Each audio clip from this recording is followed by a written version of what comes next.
When people ask me to describe myself, usually I come down to two words. The first is introvert, and the second is loner. Now these two words are not synonymous. Introverts are not necessarily always loners, and loners are not always introverts. As an introvert, I can be around people, but I don't like to be around people for long periods of time.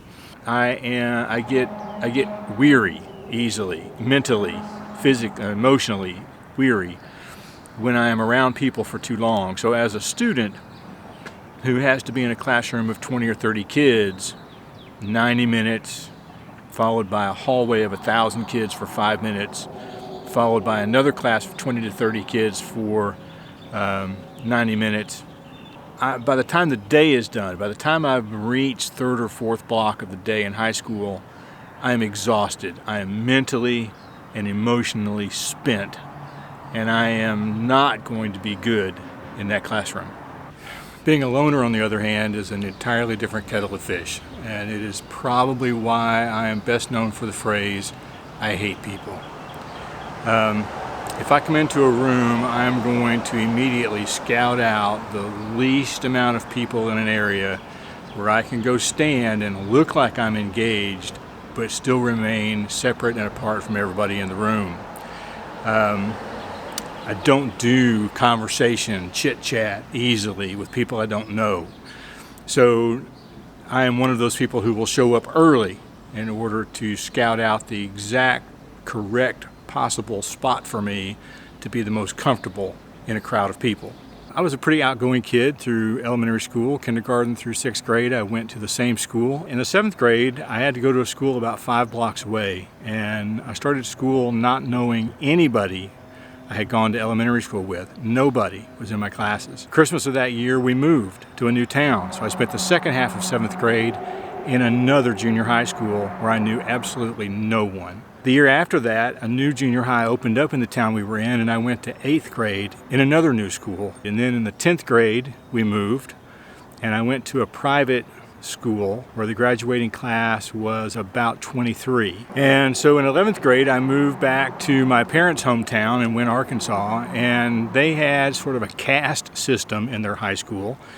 And I was not allowed to attend any of the what we would consider now to be honors or AP classes because they needed me to spend a year proving that I could live up to the standards of Arkansas education, which, trust me, were not that difficult. And so I spent the 11th grade year in this middle level class, made a few friends, and then in my senior year, I got moved up to the upper level class, and the people in the middle level class stopped talking to me. And as a result, over all of those times of moving and changing schools and whatever, I just began to shut down more and more and more and more.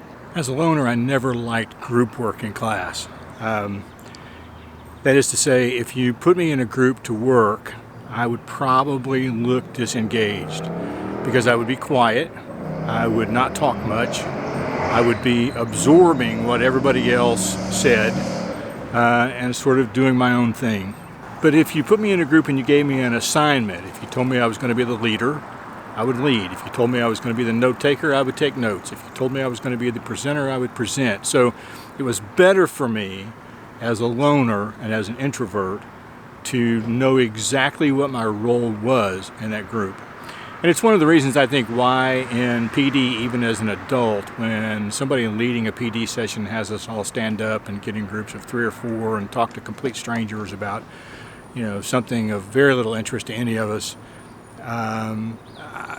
I can feel my heartbeat starting to climb because I'm getting angry at being forced to do this. And so I would challenge you to think about how you've designed your lesson plans.